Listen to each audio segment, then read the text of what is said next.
Good afternoon, ladies and gentlemen, and welcome to this Indexuniverse.eu webinar, Smart Beta 2.0. This webinar is sponsored by Edhec-Risk Institute and is the second in a series of two webinars. The first one on Smart Beta we conducted in June, and you can find a recording of that on the Indexuniverse.eu website. My name is Paul Amery. I'm contributing editor to Index Universe, and I'm moderating this afternoon's webinar. I'm delighted to be joined on the webinar by Eric Shirbini, who is the Business Development Director in Europe for Edhec-Risk Institute. Eric has a background as an academic in electronic engineering. He then worked for many years as a quantitative equity analyst at a number of investment banks before joining Edhec a couple of years ago. As I mentioned, we had a Smart Beta webinar in June this year, which looked in general terms at what the concept is and what it means. During the next hour, Eric will present some slides on how to understand and control for risks incurred by investors when using Smart Beta index approaches, and also at where Smart Beta belongs in the investment process. In other words, should investors consider Smart Beta as a way of replacing the standard or traditional capitalization-weighted benchmarks, or as a way of complementing them in a bigger portfolio, and if so, how should they do this? Before handing over to Eric to start his presentation, I'd like to remind all those listening in that you can ask a question at any time during the webinar. You don't have to wait until the question and answer session, which takes place in the second half of this hour. You can send a question at any time during the hour by typing it into the Q&A box, which you'll see at the bottom right of your screen, and by clicking the send button. In fact, the earlier you send in your questions, the better. The last webinar we had in June, we had rather more questions than we had time to answer. So the sooner you send in your questions, the better, and we'll attempt to answer all of them during the Q&A part. And with that, I'll hand over to Eric for his presentation. Eric, the controls are with you, so please move the slides forward. Can you hear me, Paul? Yes, I can hear you, and the attendees should all be able to hear you. Okay, brilliant. Thank you very much, Paul, and thank you very much for the introduction and allowing us to present our thoughts and our ideas behind Smart Beta. So the purpose of the presentation today is to really explain to you this Smart Beta 2.0 framework that we've developed at the Edhec-Risk Institute, and we've actually implemented a lot of the Smart Beta strategies that we have available on our website, www.scientificbeta.com. Now, the idea here really is to provide you some thoughts and ideas about what has gone into designing and thinking about Smart Beta indices. By way of introduction, I think that most participants are already familiar with the fact that there has been a lot of criticism about cap-weighted indices recently, and these criticisms are really around the fact that the cap-weighted indices tend to be overly concentrated in a few stocks. They tend to be overly concentrated in growth stocks, in large cap stocks, in trend following or momentum stocks. And this kind of concentration leads to inefficiency. They provide an inefficient risk-reward property, which can really be measured by the Sharpe ratio. So the Sharpe ratio of cap-weighted indices has been shown historically to be quite low compared to these Smart Beta strategies. So the idea and the thinking behind Smart Beta strategies is to move away from cap-weighted indices by applying a systematic set of rules to develop new index constituent weights. But these Smart Beta strategies don't just use different weighting schemes, they also use different stock selection. And this is a very important element that we find, especially when it comes to trying to understand how and why these strategies work is looking at the stock selection as well as the different weighting schemes that are used in these smart beta strategies. Now, these systematic rules often have a certain based around a certain objective. Cap-weighted indices are there to represent the market, to represent what the average investor is doing. When it comes to designing smart beta strategies, they tend to move away from that objective, and they may have a different objective. So, for example, being overly concentrated in a few stocks, there's a natural bias to try to reduce this level of concentration, trying to deconcentrate indices, and you can deconcentrate either by weight. Something as simple as equally weighted is a very deconcentrated weighting scheme and is used as a smart beta strategy, or you can deconcentrate by risk. So these kind of risk parity strategies that then try to divide the risk budget of your index across a large number of stocks. We've also seen those kind of strategies being implemented as well. But the purpose of this presentation is really to present to you the Smart Beta 2.0 framework. We call it 2.0 because we believe that it's important now to take Smart Beta one stage further to look at a second generation of Smart Beta indices. And the thinking and the idea behind Smart Beta 2.0 is that everyone seems to be very much concentrated on performance. No one is really giving a full understanding, a full measurement of the risks behind these smart beta strategies, because ultimately the performance is driven by risks. So really the Smart Beta 2.0 framework is very much about trying to understand the risks associated with these indices. And once we have an understanding, we can then ask the question of how we can actually control for some of the risks embedded in these indices. So that will really be the majority of the presentation today. And then in the second part, we'll start to think about how smart beta indices can be used in the investment process. We have looked and we have spoken to various people who use smart beta indices, both in an active and in a passive framework. But we will look at an example of how investors can use smart beta indices very much in a kind of a passive framework. And we will ask the question of, are investors replacing their cap-weighted indices, or are they using them as a complement to the cap-weighted indices?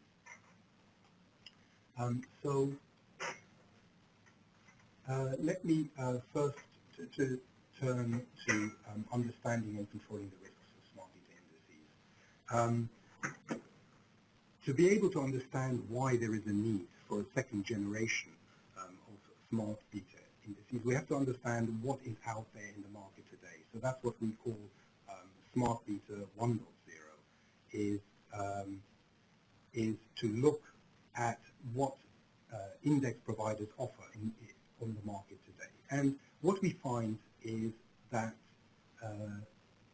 smart beta index providers focus very much on the outperformance of these strategies. And the performance figures are often quoted relative to a cap-weighted index. I've just had a message here. Paul, can you hear me? Paul? Yes. Shall I carry on? The sound quality is not very good. Perhaps you could just speak up a little bit, and then I think your voice will become clearer to everyone listening in. Oh, okay. Okay, I'll move a bit Thank you. to the microphone. That sounds better. Thank you. Okay. So the idea really is to try to understand, first of all, what is in the market today, the Smart Beta 1.0, and the focus is very much on outperformance. Very often people talk about the outperformance of these indices, and I'll give you an illustration of that in a minute, but there's very little talk about the underperformance of these indices, and yet we know that smart beta indices can underperform cap-weighted indices. In the long term, smart beta strategies do outperform, but in the short term, investors are actually subjected to various kinds of risks. And the idea is, in Smart Beta 2.0, is to try to understand what those risks are. because what we find is that the risk exposures are quite stable as well.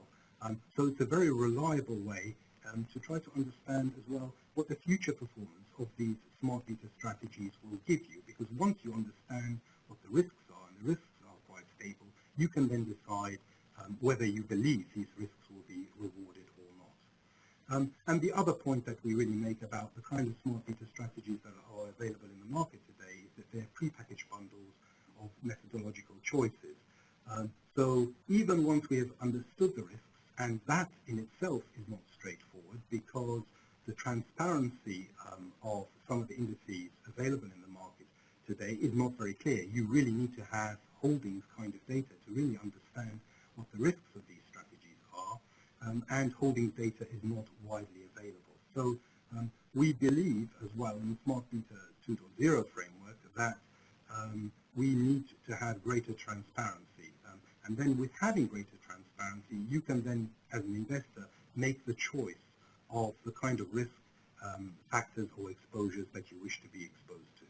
So really what we're saying is that investors should be able to understand and control for the risks inherent in smart beta indices, because ultimately that is what drives their performance. Looking at a historical backtest may not tell us very much, but understanding the risks and being able to assess whether these risks will be rewarded in the future is a much more robust way of understanding and trying to decide which kind of smart beta strategies to invest in. And when we talk about risk here, we talk about both absolute and relative risk. So here on this next slide, I show a typical example of what we call the Smart Beta 1.0 framework. Here I show a number of non-market cap-weighted weighting schemes in the top panel. And these different weighting schemes have been applied to a US universe of highly liquid securities. So here, in fact, we're looking at the largest and most liquid 250 stocks in the US. And what you would typically see in a kind of promotion report for smart beta indices is that they all outperform the cap-weighted reference by roughly 1.8%, fairly similar performance. And that 1.8% is an annual figure. So they demonstrate quite a substantial level of outperformance. By the way, we have generated and we confirm these figures as well. And for the purposes of this presentation, we've calculated the historical performance here over the last 10 years. That doesn't mean 1.8% is delivered every year, but on average, about 1.8% level of outperformance is what a lot of promoters of smart beta strategies often talk about. Then in the lower part of the panel, we show also the best performing smart beta strategies in the US. So we've run numerous different strategies. We look at all the different kind of strategies and schemes that are available on the market, and we find that the outperformance can even be more substantial, of the order of 3.5%. And that's obviously if you had perfect foresight and knew which kind of smart beta index was going to outperform. But the idea here is just to give an idea of how these indices are being marketed and being sold. Now, this 3.5% outperformance, again, note that this is an index of mid-cap stocks with a minimum volatility weighting scheme. And this is an important and recurrent theme we find in smart beta indices. There is stock selection taking place, and then there is the weighting scheme. So mid-cap stocks may be, if you like, a reward for taking a mid-cap or small-cap kind of risk, and minimum volatility reduces the volatility of your portfolio. But typically, this is what we mean by a smart beta 1.0 framework, where people talk very much about the performance of these indices. If we just drill down a little bit deeper and we look at these very same strategies applied to the highly liquid US universe, here we have the first two strategies, by the way, are what we call deconcentration strategies. So maximum deconcentration is pretty much an equally weighted strategy that's been adjusted for liquidity to make sure the strategy is implementable. And risk parity obviously achieves deconcentration by dividing the risk contribution of each stock. And then finally, we have these kind of strategies that use some kind of optimization technique. We have minimum volatility and a maximum sharp ratio strategy. The strategy in the middle, maximum decorrelation, is actually very similar to minimum volatility. Minimum volatility strategies suffer from a lot of concentration in low volatility stocks. So you can actually devise a smart beta strategy that ignores the volatilities, or basically assumes that they are the same for all stocks, roughly equal to the average, and then you are making maximum use of the correlations to try to reduce the risk of your index. Now, the interesting thing that we find in this table is that the year-to-year performances, even though we showed outperformances of roughly 1.5 to 1.8% a year, the outperformances can vary substantially from year to year. And furthermore, what we show here is in red the worst performing index in a particular year, and in green the best performing. So we can see here, for example, in 2012, a minimum volatility scheme has underperformed, whereas something like an equally weighted scheme has outperformed. And the interesting thing about this is that what this shows as well is that these indices are actually quite sensitive to different market conditions. And you'll typically find, as you would expect, minimum volatilities to underperform in a bull market, equally weighted indices to outperform. But the point we're trying to make here is that the relative performance can vary quite substantially, and what may be the worst performing index in one year could end up being the best performing index in another year. So there is a substantial amount of variation and risk behind these often quoted annual figures. So the idea now is really to try to understand and try to think about exactly what these risks are. And that is the purpose of our Smart Beta 2.0 framework. We've looked at this in a great deal of detail, and we basically quantified risks into three main ingredients, three main categories. Systematic risk, strategy-specific risk, and also relative risk, or if you like, tracking error, the relative being relative to a cap-weighted reference. Not only do we want to be able to measure what these risks are, or try to understand the sources of these risks, but we want to also be able to think about how we can actually control some of these risks. Because we may actually want small, you may actually want less or more of certain risks. So the question is, how can we actually control for these risks as well? So let's have a look at each one of these three different kinds of risk in a little bit more detail.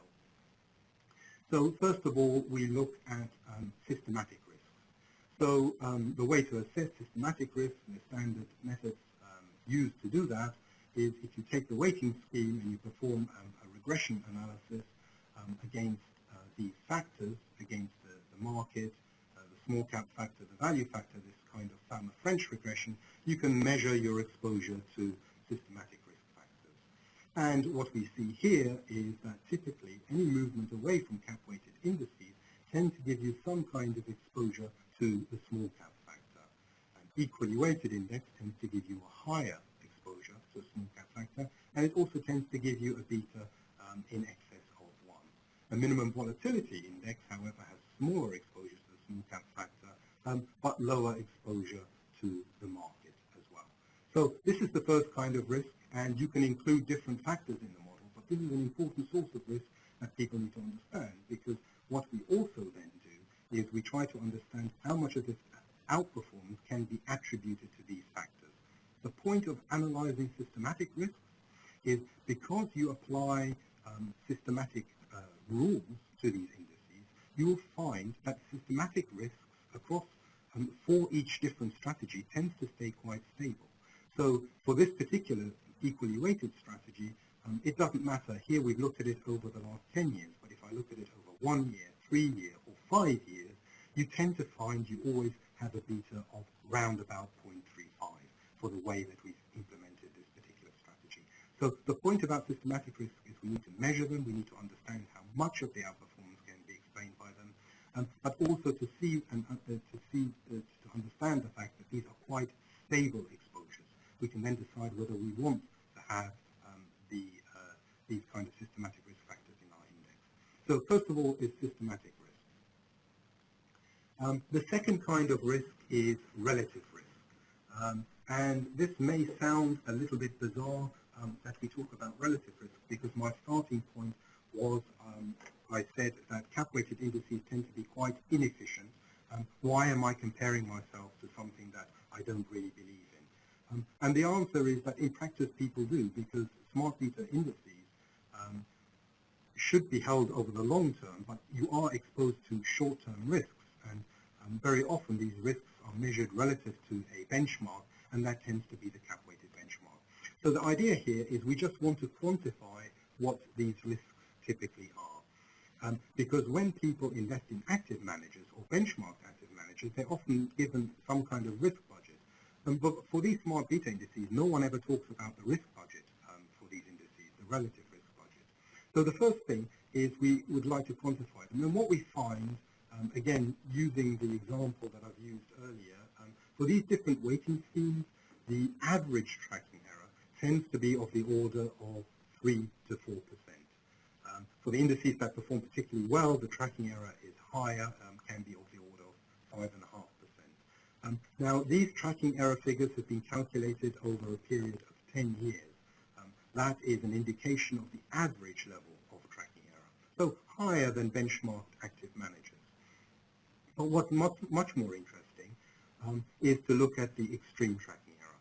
So over this 10-year window, what we've done is calculated tracking error over a 1-year period, and then we've created a sliding window across that 10 years and looked at the worst cases of tracking error, the 5% worst cases, and averaged our tracking error over those 5% worst cases. And what you find is, in terms of extreme tracking error can be of the order of 9%. So quite substantial levels of tracking error. And then finally, also concentrating on relative risk, we can look at the drawdown experienced by these strategies, and we find that the drawdown can be of the order of 14%. So if you actually entered one of these strategies at the wrong time, you could potentially underperform by 14%. Now, in the long term, you outperform, but this is the kind of level of underperformance that you can suffer. So the first point is, let's measure these risks, let's try to understand them, and then the second part we'll look at and see how we can control them. The third kind of risk is specific risk, and specific risk can really be divided into two components: estimation risk and what we call optimality risk. So there are two sources of specific risk, and they're called specific risk because they are specific to the way the index is being constructed with the objective of the index.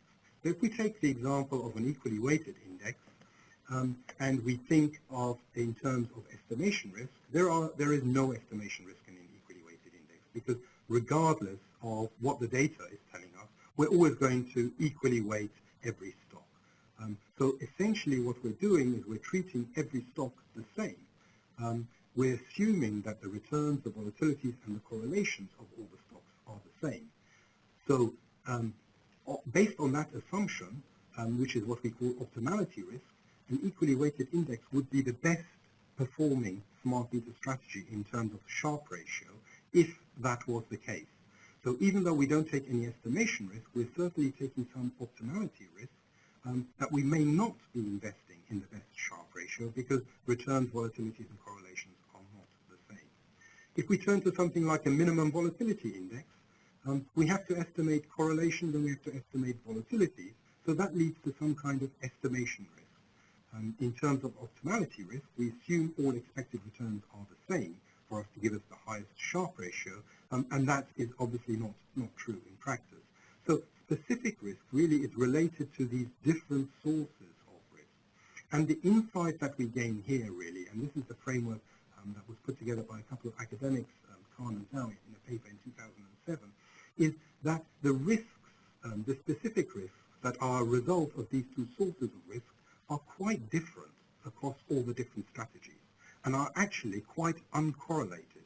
So even though we may be using correlation estimates, the same correlation estimates in two different strategies, the way they materialize in terms of specific risk can be quite different in terms of performance through time.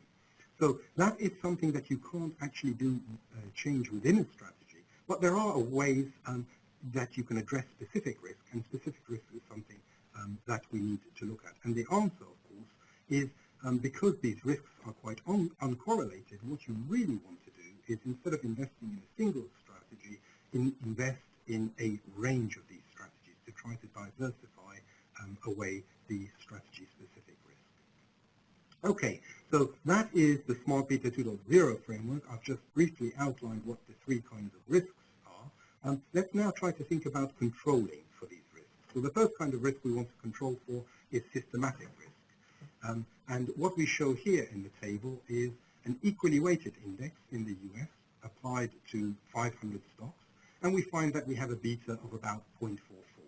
Now, what if we felt uncomfortable with that high level of risk to a small cap factor? What can we do about it? How can we control for it? The answer is quite simple, is instead of applying our strategy to all the stocks, apply it to just the large cap stocks. So that will then reduce our exposure to the small cap factor. So this is an example of where we've tried to actually reduce the risk, but you may actually want to increase the risk to small cap. So again, stock selection is very, very important. It's very important to try to control for systematic risks in smart beta strategies. That's the insight that we've developed.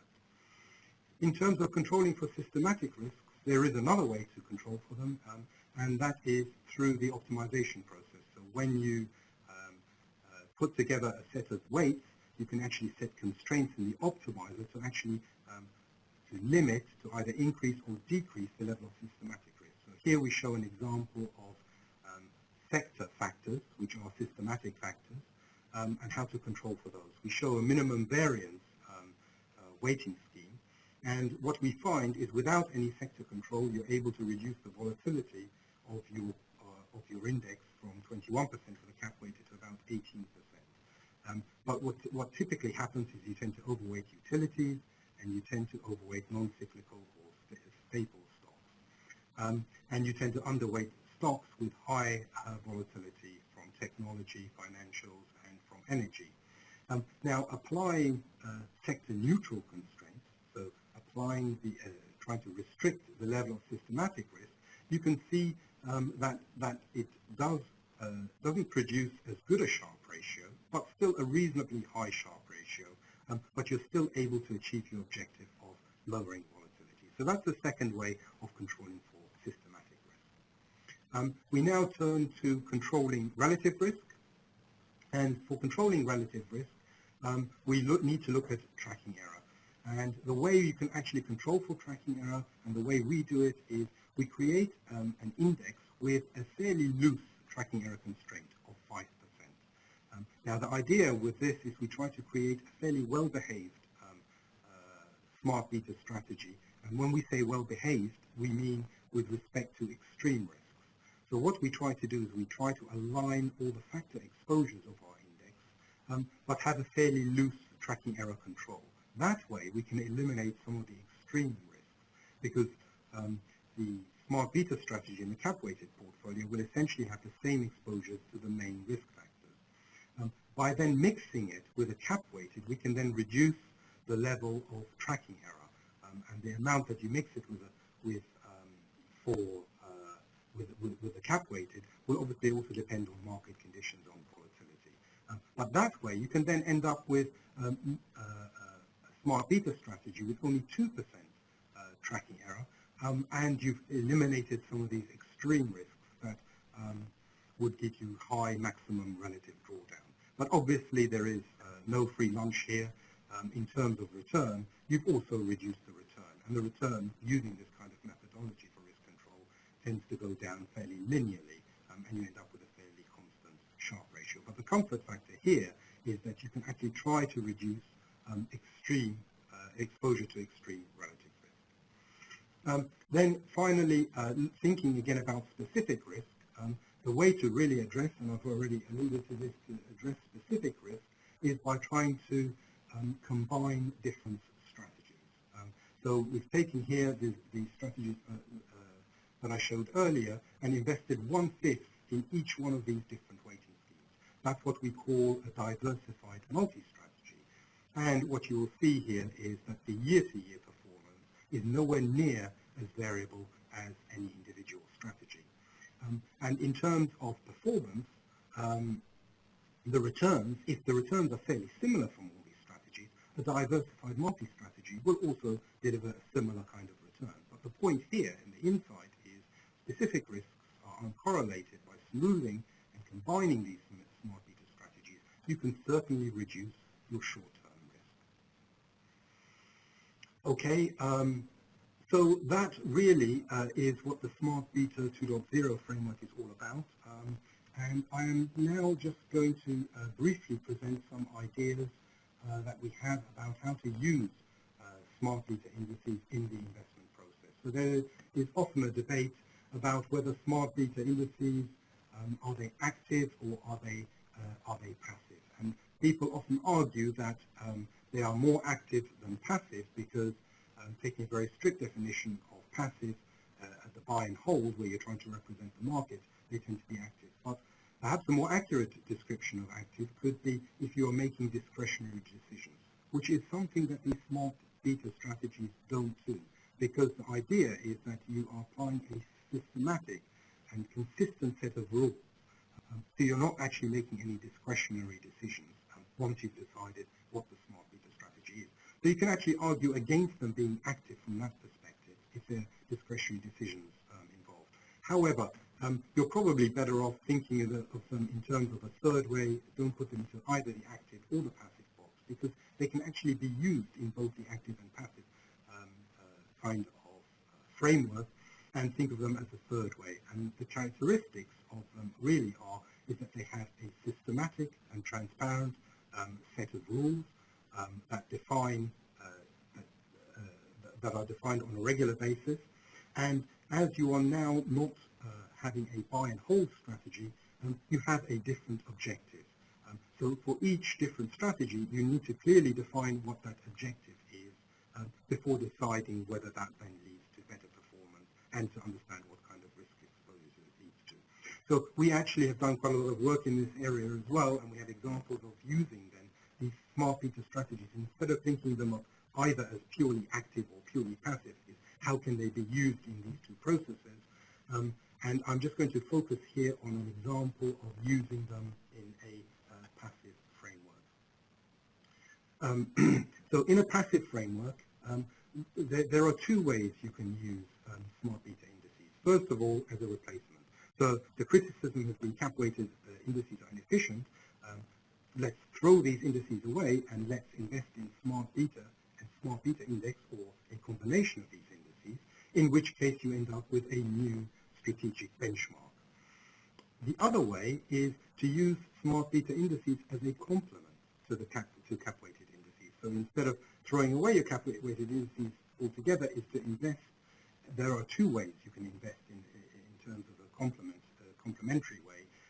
The first way is in what we call the blended approach, where you're blending in the cap weight with a smart beta strategy, and we'll provide an example of that if we have time. And the second way is to say, in which case here, by the way, for the blended approach, your cap-weighted and your smart beta index becomes your new strategic benchmark.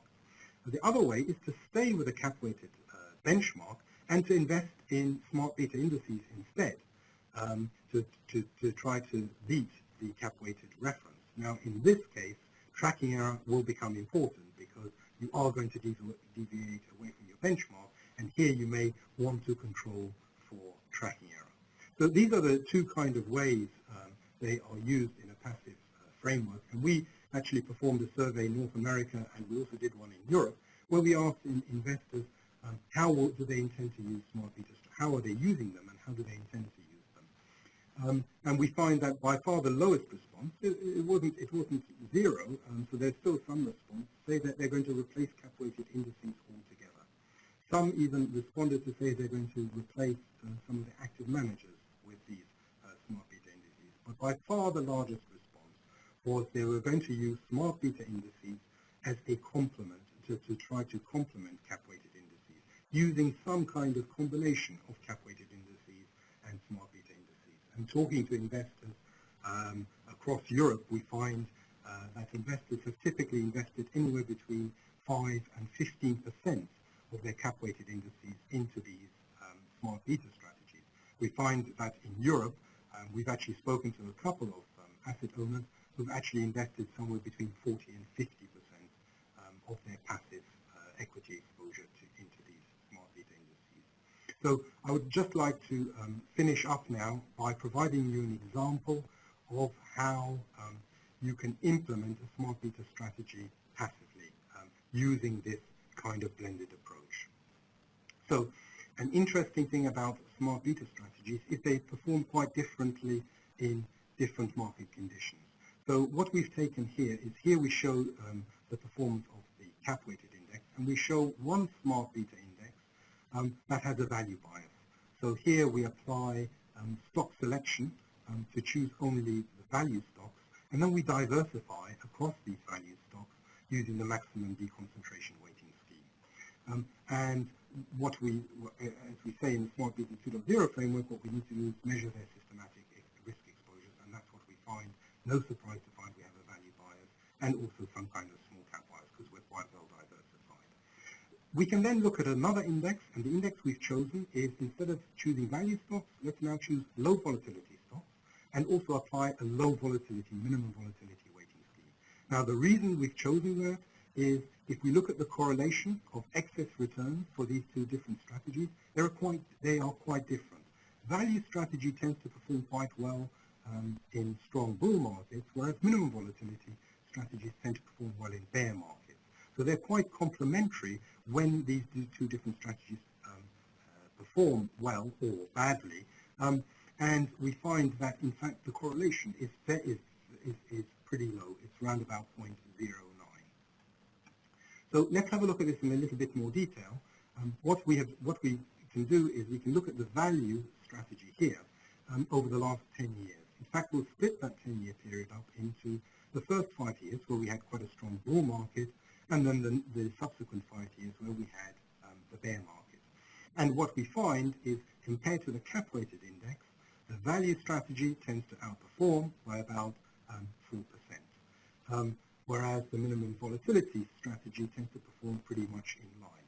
Now, our insight here is, why don't we combine 50%, because we don't know if we're going to have a bull market or a bear market. Why not combine 50% in your value strategy and 50% in your low volatility strategy? So that's what we call the multi-smart beta index. And you can see here that in a bull market, instead of outperforming by 5%, we only outperform by about 2.7% because we have a blended mix of the two, without having to think about whether we're going to have a bull or bear market. We then look at the subsequent period, and we look at the cap-weighted index, and we see that the minimum volatility strategy outperformed by about 3%, but our blended mix still managed to outperform by about 2%. So this is a very interesting approach, is to look at a diversification of smart beta strategies in a blended approach, because that will give you smoother returns through time, and then to blend it in with a cap weight. So finally, let's just have a look and see how we can blend it into a into our cap-weighted portfolio. Here we have 100% invested in our cap weight. Here we have 80% invested in our cap weight and 20% invested in our two indices, smart beta indices. And you can see that this is the kind of typical investment that people have in these strategies at the moment. You can then see and measure and get an understanding of what kind of level of tracking error you get. And you can see that as you increase that, even up to 40%, your tracking error budget still stays below about 2%. And you can also see that you've also controlled your maximum relative drawdown in that way, and you have much lower relative drawdown, which is pretty much the attraction of this kind of blended approach that people are using. So the blended approach really is about two parts. It's about coming up with the right smart beta strategy that has smooth performance in different market conditions, and then combining it and deciding how much relative risk you're prepared to take. So that is an example of smart beta strategies in a passive framework. So I'm just going to conclude now by repeating that the Smart Beta 2.0, what we call second generation framework, is very much about focusing on the risk of Smart Beta strategies, not on the performance, because we know, and we've studied this, is that the risk exposures are fairly constant through time, and furthermore, that instead of looking at prepackaged bundles, is investors need to be able to control for the different risk factors in the indices, and we provide a service to do that by providing a whole range of Smart Beta indices. In terms of strategy-specific risk, the insight that we find here is that strategy-specific risks are quite uncorrelated, and we emphasize the importance of diversifying away some of that specific risk by combining different Smart Beta strategies. And again, the insight here is they perform quite differently over different market conditions, so that's how you can select those Smart Beta indices, ones that perform good in bull markets and bear markets. That will lead to much more robust out-of-sample performance as well. And then finally, I'd just like to wrap up and say that we've also talked a little bit about how people are actually using Smart Beta indices today in their passive equity allocation, very much using the blended approach. And we see people increasing, particularly this year, we've seen people increasing the level of exposure to these Smart Beta indices. So with that, Paul, I'm going to wrap up. And if there are any questions, I'm very happy to answer those questions. Thank you, Eric. This is Paul from Index Universe. Thank you, Eric, for a very comprehensive and thought-provoking presentation. I've got a question of my own which I'd like to start with, and we've got a couple in from members of the audience. And a reminder to everybody else listening in, you can send in your questions via the Q&A box, which is at the bottom right of the screen. Eric, in preparing for this webinar, I was thinking back a little bit to the last decade when there was a big boom in the hedge fund industry and everybody was talking about alpha beta separation, beta being the market return, alpha being with the outperformance part that you outsource to, ideally to hedge fund managers because they promised to outperform in all market conditions. And then we got to 2008, 2009, and a lot of the claims that had been made by hedge funds about superior Sharpe ratios, outperformance, turned out to be not as true as they seemed. We had a lot of strategies suffered from hidden liquidity problems. Some of them had very negative skew and performed very badly in down markets. It's now we've got this sort of Smart Beta, developing area of Smart Beta that kind of falls between the old categories of active alpha and passive beta. Is there a danger that, in your view, that we're missing something? There are some hidden risks in some of these strategies that we're not paying attention to, whether it's skewness or liquidity constraints.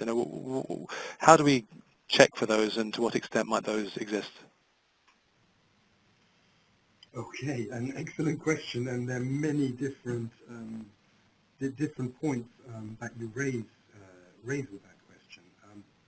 But I guess really the main answer to that is that whereas with the hedge fund strategies and the promise of delivery, there was a promise of delivering alpha.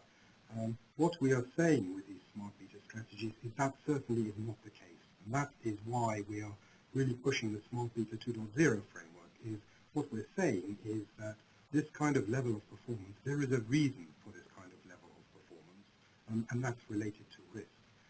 And therefore, what you should do really is to try to understand and measure that risk, because ultimately that will lead to outperformance or underperformance in future as well. So really the focus, as I say, for us is very much is not just on alpha, but it's to understand the risk, because ultimately it's the risk that drives the performance. You mentioned liquidity risk. So that is an important point that's often mentioned about Smart Beta strategies. Are they just giving you some kind of access to liquidity risk because they intend to invest in smaller companies? Well, the answer to this, and again we've done some analysis on this, is instead of applying your weighting scheme across the whole universe, why not just apply it to the very highly liquid stocks? So in the very first example that I showed, the outperformance of 1.8%, I deliberately chose highly liquid stocks because that has been a criticism, if you're just being rewarded for liquidity. And quite clearly, it isn't simply liquidity, you're also getting some kind of diversification.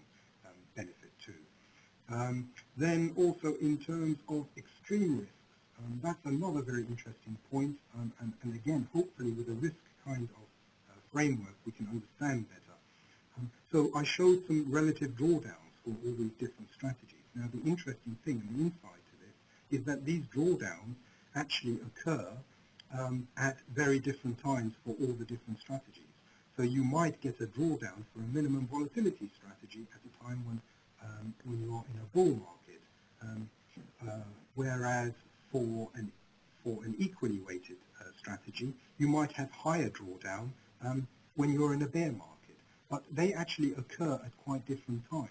So the insight here, again, is coming back to the idea about diversifying across smart beta strategies, because if in the long term they give you fairly similar performance, you could try to address some of these risk issues.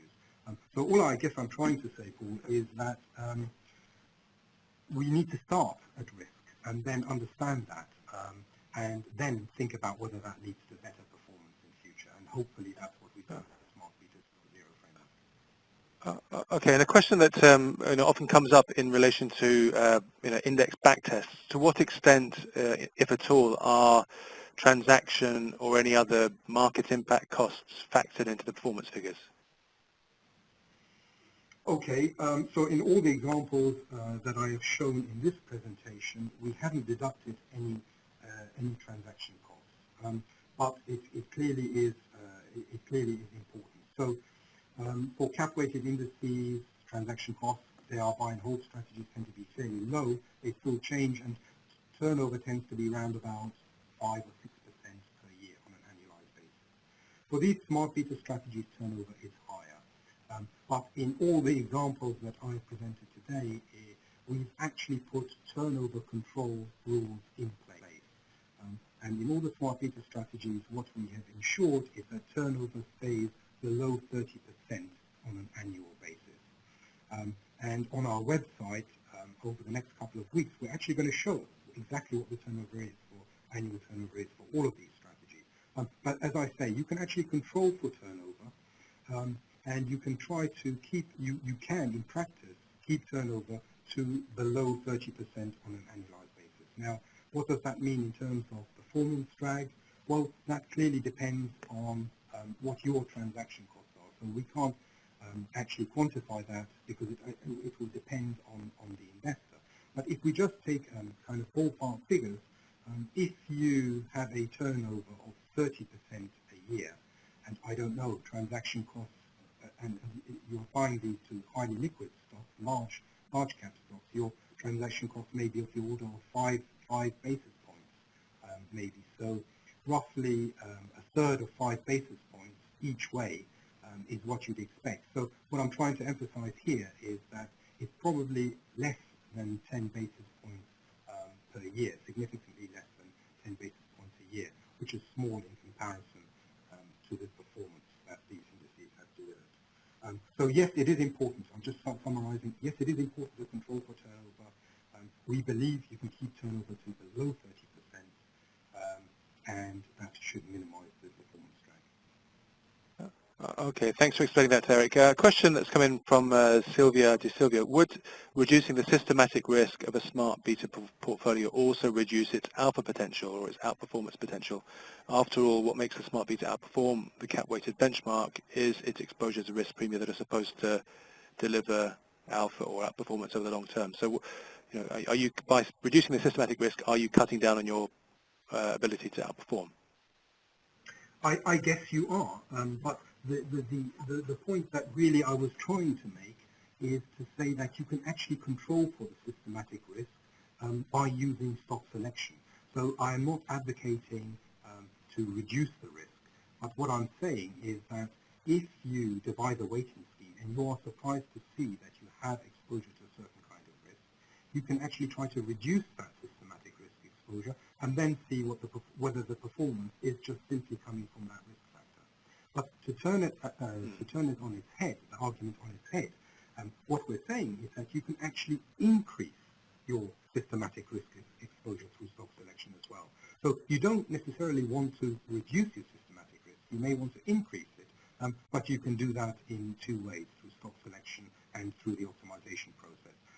And that was one of the examples that I showed is where we have exposure to this kind of low volatility factor. I showed an example where we had a selection of low volatility stocks, and I actually increased my exposure to that factor by having a minimum volatility weighting scheme. So I'm not saying necessarily that that you should reduce the exposure. You can actually increase it. All I'm trying to say is that there are ways you can actually control for systematic risk exposures, and it's important to understand what those mechanisms are.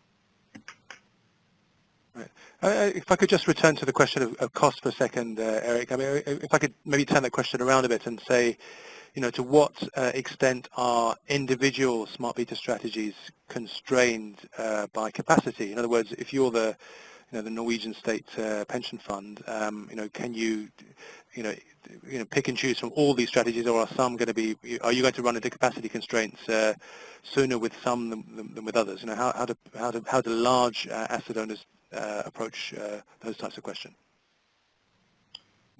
Yeah, I think that's a very interesting question, and it's a very topical question at the moment, and I believe there are a lot of studies taking place on this aspect. Now, we haven't got an answer for that right now, but what I would say is that I would much rather think about the performance of these indices by different market conditions rather than capacity constraints. Capacity constraints are something that you can think about too. But if I give an example, for example, the example of a minimum volatility index. Now, in 2011, where we had quite a high level of volatility because of the euro crisis, everyone started to invest in these minimum volatility strategies. And then the next year, in 2012, these strategies underperformed. Now, the question is, did these strategies underperform because there were capacity constraints, because everyone was investing in these indices, or did they underperform because this is exactly what we would have expected to happen? Minimum volatility tends to underperform in strong bull markets, and we had quite a strong market in 2012. So question is did they underperform because of capacity constraints or because of the different market conditions, firstly? Secondly, is that there are a whole range of smart beta indices available. So to suggest that there could be, and people perhaps have only invested somewhere between 5 and 10% of the allocation to these strategies. So I am not sure that if you actually take that allocation and look at it across all the different strategies, whether we've hit any issues with capacity constraints yet. That's my gut feel, but I don't know. I think this is an area of research and something that we will look at too. But my gut feel is that I don't think we are hitting capacity constraints yet. Now, for a big fund like Norges, yeah, they are bound to hit capacity constraints earlier. But as I say, it's something that we need to look at. But also in terms of capacity constraints, people say you can't invest as much in the small cap stocks. Well, that's also part of the systematic risk, is to understand what that kind of exposure will deliver through time as well.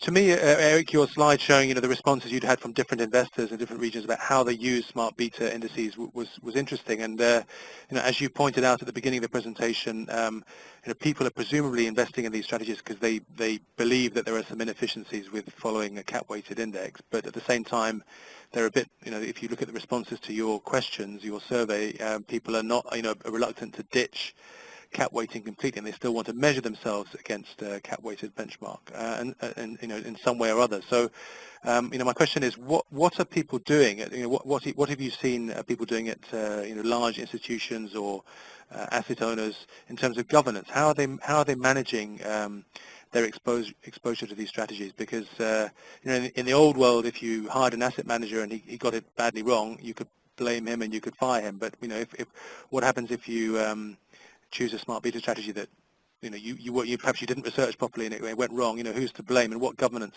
structures have been put in place? Yeah, that's a very interesting question, because if you had allocated your equity funds to active managers and they underperformed, then the natural thing would be to try to hire new active managers and, if you like, put part of the blame onto the active manager. But the chief investment officer who makes the decision to invest in these indices is ultimately responsible, probably along with their consultants too, is responsible for making that decision. That's why we really say that tracking error control may be an important consideration.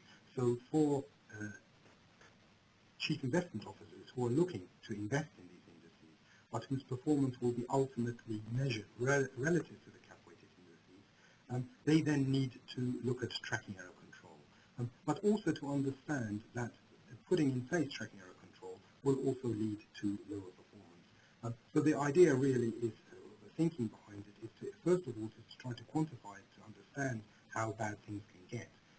And if the chief investment officer feels uncomfortable with that, is to do something about it by putting controls in place.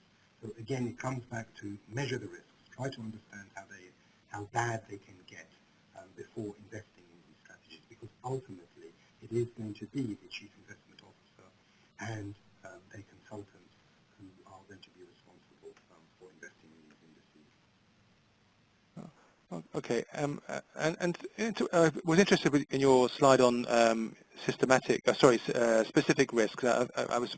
You explained very well to me that the difference between different types of smart beta strategies and the types of choices, methodological choices that are being made and that you might not be aware of when first viewing some of these strategies.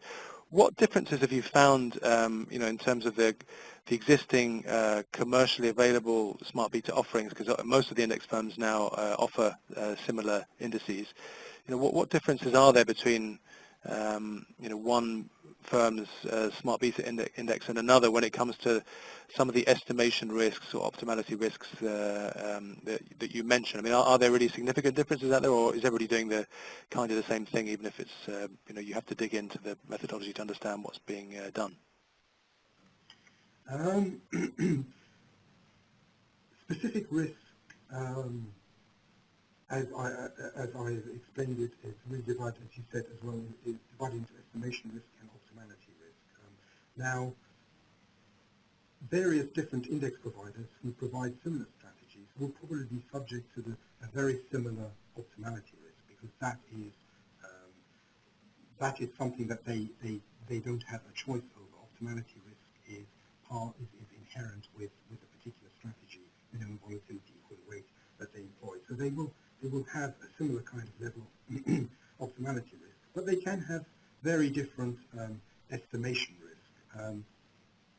But what we do say is, yes, there are differences, but really by trying to analyze the performance of these strategies in different market conditions, you will also see the similarities.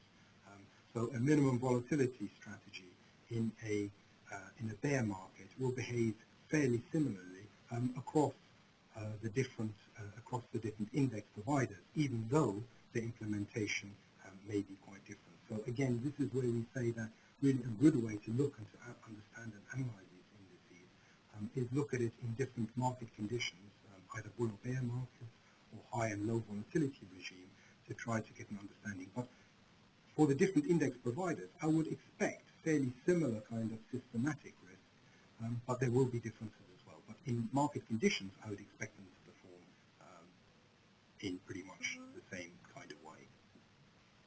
Okay, thanks for explaining that, Eric. And if I can squeeze in one final question, we're close to the top of the hour, so we've got a minute or so left.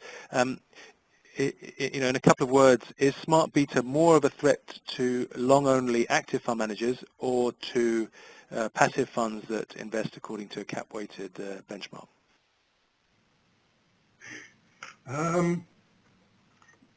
Smart beta indices can be used by both active managers. They don't have to be seen as a threat. They can actually be used to try to improve some of the active processes. For example, an active manager can change his benchmark instead of having a cap-weighted benchmark, and have an active, can have a smart beta index as a benchmark instead. And if he's a good stock picker, he'll still be able to outperform.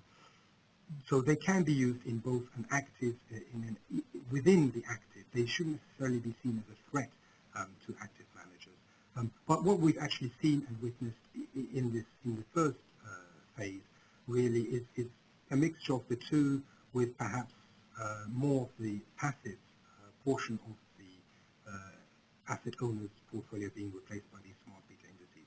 But some have also switched away, have also replaced some of the active managers too. But it's more the passive side. Yeah. Okay. Eric, thank you very much. Ladies and gentlemen, thank you very much for listening in to this Index Universe webinar. Our time is up with the presentation, or a replay of the webinar, and the slides will be uploaded to the Index Universe website tomorrow, so you can replay the webinar at your leisure or review the slides at your leisure. Thank you very much.